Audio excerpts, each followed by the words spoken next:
Hey everybody, this is Sean with The Verge, and we are here in New York City taking a look at the brand new DJI Mavic Air.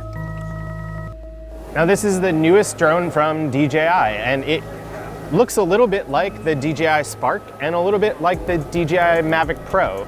And it's because it's basically a little bit of both of those drones all in one package. It's got a lot of really great features from the Mavic Pro that cinematographers are gonna like, and it comes in this really portable size that fits in basically a really big pocket, like the Spark. Let's talk about some of the specs. It can shoot 4K footage at 24 or 30 frames a second. It can shoot 1080p footage at up to 120 frames a second for really good slow motion footage.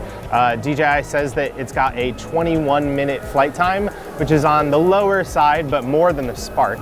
And obviously the battery is swappable, so if you buy extra batteries, you can fly as long as you want. And it's also not supposed to overheat as easily as some past drones have. DJI says that they've created this whole new ventilation system that's supposed to keep the drone cool, which is a good thing because you don't want it overheating in the sky and falling to its death. Some of the other things that DJI has done with this, it's redesigned the gimbal system that supports the camera. It's not really any different camera as far as the sensor goes. It's the same size sensor as the Mavic Pro, but DJI says that they've put a lot of software work into making the footage and the pictures that come out of this look a lot better this time around. There's other new hardware on this drone too. There are these extra antennas now that also act as landing legs that are supposed to support up to 2.5 miles of range and up to 16,000 feet for the ceiling on this drone. It also can supposedly withstand winds of up to 22 miles an hour and has a top speed of 42.5 miles an hour in a sport mode, which DJI says is its fastest, at least in its consumer drones. There are 7 cameras on this drone to help support a newly rebuilt obstacle avoidance system, which now not only will stop the drone if it sees it's about to run into something, but can also try and plan a route around that obstacle. So if you're heading for a tree and you already have the drone sort of making this really smooth movement, filming, it can move its way around that tree instead of just stopping and kind of ruining your shot. And there are a bunch of other software enhancements on this drone too. DJI says that there are new shooting modes, like a 32 megapixel panorama mode. There's this new sort of tiny planet mode that it will be able to warp the footage around and make it look like you've got the DJI drone, you know, thousands and thousands and thousands of feet up in the air, looking down on the planet.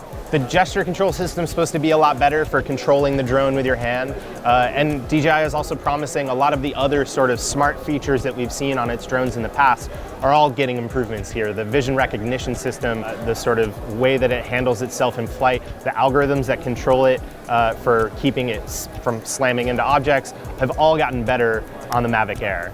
Now, this drone not only slots between the Spark and the Mavic Pro on sort of specs and size and everything like that, but also on price. This costs $799, which includes a newly redesigned remote.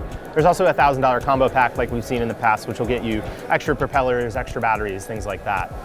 My first impression of this thing is it's a really smart blending of the size and portability of something like the Spark and the affordability of something like the Spark with most of, if not all of, the pro features that you get on something like the Mavic Pro. Sure, there are some things that are probably missing that people will want, like 4K at 60 frames a second, but you get pretty much everything else that you'd get in the Mavic Pro in a smaller size with a slightly shorter flight time. The only thing DJI really has to worry about is whether or not they're releasing too many drones now. This is a lot to fit within a $500 price range, but this company owns 50% or more of the American drone market right now. And considering that GoPro just left the drone market 2 weeks ago completely, I doubt that's gonna be much of a problem.